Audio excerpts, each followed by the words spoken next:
Hello and welcome to episode 92 of the HamCorp Training Manual. In this episode, I go back to my roots and we set up the first linear accelerator and synchrotron. I have decided that the NAC fuel setup can sustain me for quite a while, and that Hog is still an acceptable backup in case of NAC fuel scarcity. Today I am looking to get into the beamline. I've been super excited for this because I have a background in particle physics, at least a little bit. During my bachelor's, I was part of a research group, and I almost started doing a PhD in particle physics, but I switched to a different type of physics. There's a little real-life lore for you. There is another universe where I became a particle physicist, but not this one. But I still love particle physics, so this has been something that's been on my to-do list for a while, and I've been very excited to get into this. But before I do that, I need to do a little bit of stuff around the base. So first of all, I want to automate helium plasma.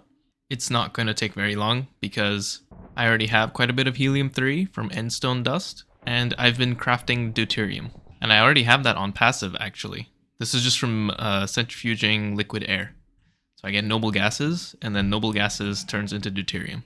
And pretty much all I need to do now is pump these two into a fusion reactor, and I get helium plasma. Another thing I want to do is make a small upgrade here in my monazite line. The cooled monazite rare earth concentrate dust takes forever. And the reason it takes forever is because, first of all, it's just a slow recipe. But also, this multi-block is not performing at its maximum capacity. Because I'm still using a shitty iron electromagnet. I could easily upgrade to steel, or even to neodymium, actually. This is all totally doable for me now. The next one, the samarium electromagnet, sadly is not quite doable. I need to make UV field gens, which I don't have yet. I could even get these relatively soon. But I do want to make the neodymium ones. I'm going to make one for this, and also the one in the autocrafting building could also use an upgrade. So I'm going to get those two things out of the way. The fusion thing, the helium plasma, and also the magnet upgrade. And then, let's talk about particle physics. Neodymium magnet obtained. This is still extremely slow, but it is a lot faster than before. And I'm getting a lot of europium-3 oxide dust. I've been turning it into europium oxide so I can get more europium.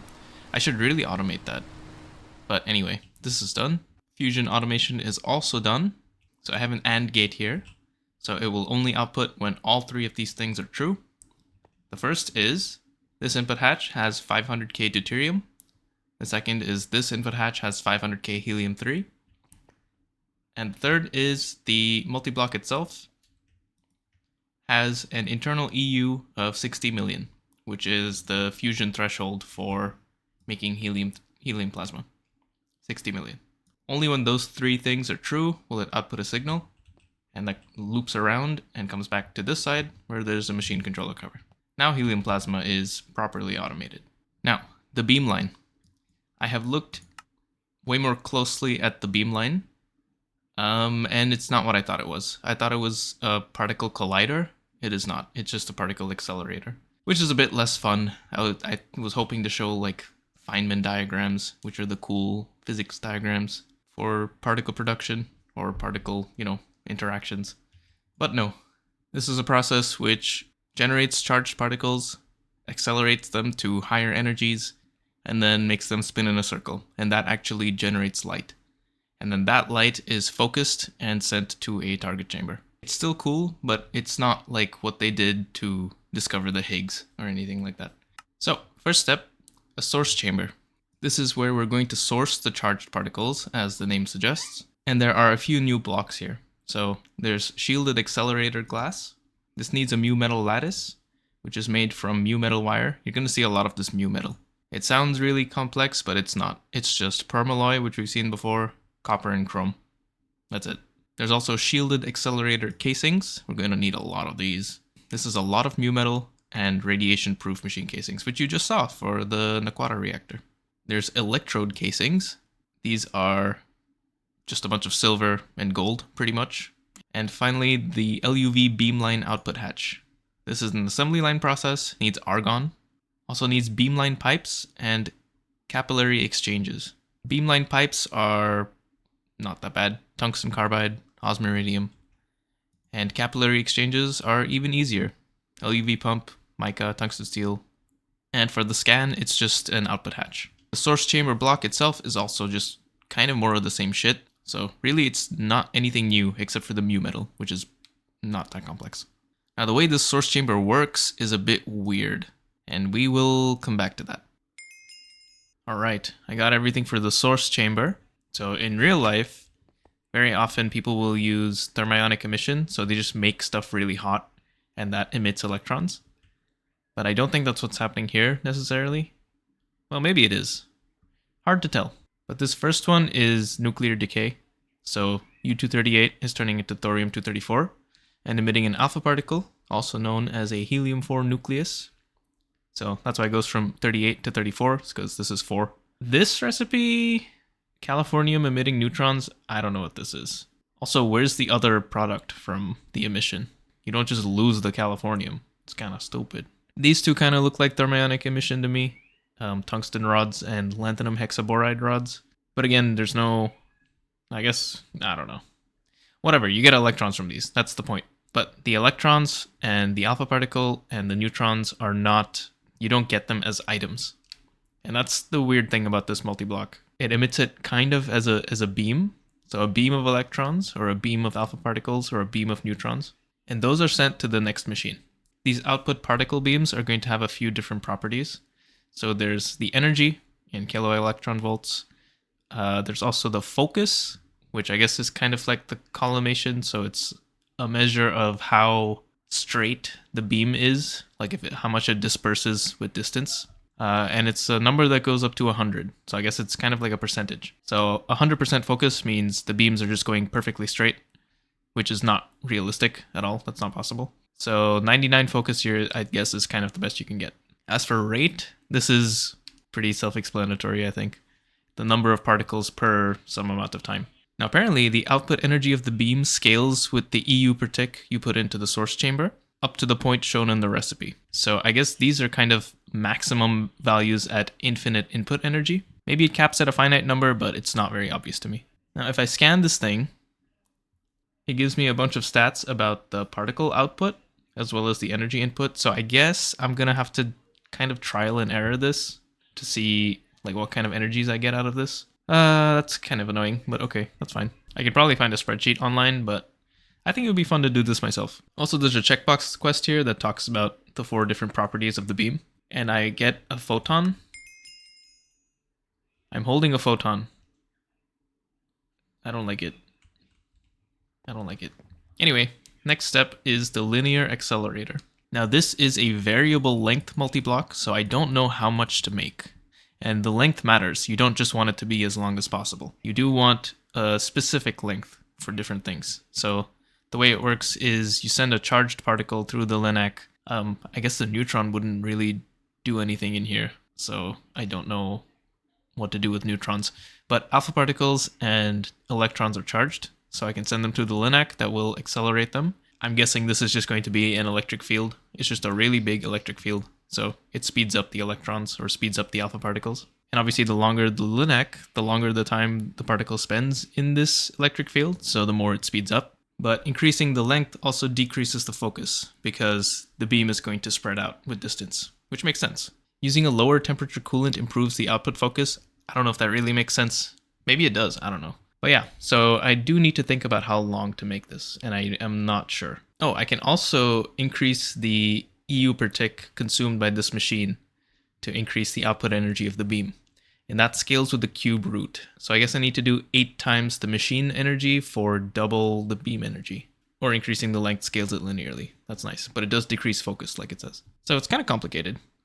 And if you look at the uses of the target chamber, which is the final actual machine that makes things for me, the energy and the focus of the beam are important here, and different energies and different focuses are required for different recipes. So I might even need multiple particle accelerators. So I don't know how long to make this, but I will investigate that and yap about it some more later on. For now, I think I'm actually just going to build the rest of this stuff. So I'm going to make the linear accelerator. For now, I'll just make the smallest possible one, but I know I'm going to need more. Besides that, I will also make the next step, the synchrotron. This effectively converts electrons into photons. It's not actually what's happening, but for gameplay purposes, that's basically what's happening. So I'll make this as well. This is a big boy. I don't think it gets any bigger. No, it doesn't. But I'll make this, and I will make the target chamber as well. I'm gonna do a bunch of crafting, and I will be right back. Now I have my linear accelerator done. All of the parts are in here. I also have a lot of the parts for the synchrotron, minus the controller, and minus some coolant delivery casings, and minus some superconducting coil blocks. I am very low on radon, which is my main bottleneck, and also on indium. I only have 2 million radon left. It is still building up. It's just very slow to build up. But I've discovered another issue. So I need to make these antenna casings for the synchrotron. I can either make the tier 1 or the tier 2. I've decided just to go for the tier 2 because why not? But either way, no matter which I choose, I need to provide xenon. And xenon is kind of hard to get. I don't see any easy ways to get xenon, in vast quantities anyway. This is kind of the best way for me at the moment. Lightly cracking Naquata gas, which I have a pretty big excess of, and distilling it. This will also solve my radon problem for now, but mostly I'm doing it for the xenon. A nice side effect of this is I'm going to get some neon and some krypton out of it as well. Not a lot though, very small amounts. I need like 300 buckets of lightly cracked Naquata gas to get 10 buckets of xenon, which is what I need to make 4 antenna casings. I need 8 buckets for the casings themselves and then 2 buckets for the tier 1 casing so I can scan it. Besides that, it is mostly just a waiting game. And I'm also now really feeling the effects of having only one assembly line. Very slow, super slow. Finally, all the materials have been gathered. This took a while, this took like a whole day. Along the way, I discovered these masks that are used as crafting ingredients for making the masks that I use in the target chamber. And there are 4 of them, and they all correspond to different sections of the electromagnetic spectrum. So this is kind of hinting to me that I need 4 particle accelerators. That's a lot. That is a lot of superconducting coil, especially because some of them are going to have to be longer than others to reach these higher energies. But I guess we'll get to that when we get to that. To start off, I want to actually just place this somewhere. And I think the only spot that really makes sense is right here. So behind the launch pad, next to the mega factory. Because I do want it to be visible from the control tower, and I don't know where else to put it. I guess I could put it over there on that side, but I don't know what I want to do with bees in the future. I probably will expand further. So I kind of want to leave that space clear. So there's kind of no other place to put it. Let's start with the synchrotron, because it's the biggest one. And you should know by this point that I'm going to be doing this by hand, at least the first time.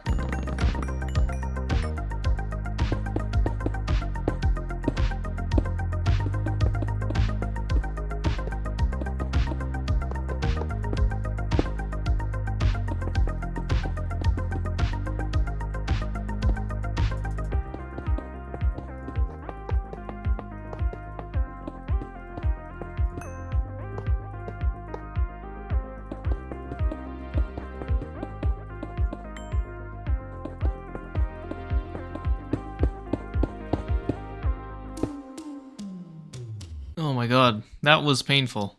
That was painful to build. The worst part is a lot of the blocks inside are mandatorily air. So every time I misplaced a block on the inside, it wouldn't allow the structure to form. But I finally got it. And it's cool, you can kind of like run around inside. Okay, synchrotron has been placed. I think it looks pretty cool from here. Now to place the linear accelerator, source chamber, and target chamber.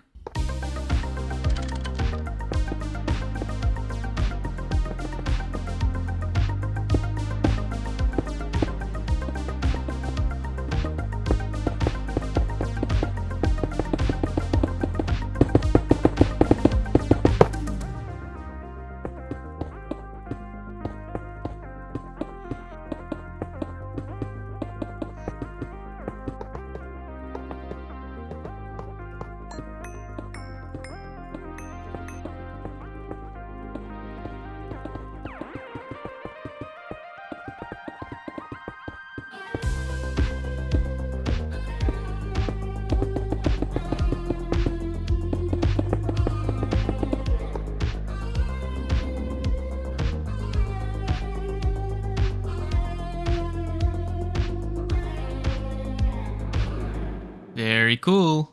I like how it looks a lot. I think I can do something with this. I think it would be cool to have like a catwalk going through multiple synchrotron rings. I think that would be really sick. But anyway, I need to do a little bit of fiddling to see what kind of energies I need, what kind of energies I produce, how this works in general. Also what the effect of the coolants are, the different types. Yeah, there's a lot of trial and error I need to do. So I will be back in a little bit. And by a little bit, I mean next episode. But for right now, check this out. I decorated this a bit. I added a bit platform, some light strips, and a classic Karpacki poster. Thank you for watching this episode of the HamCorp Training Manual. In the next episode, we will actually use the Linac to produce some engraved wafers. A warning for employees who are curious about what happens if they stick their head in the large Ham-dron collider. Don't do it. It will not end well. And yes, I know it said it's not a collider, but I like the name. See you next time.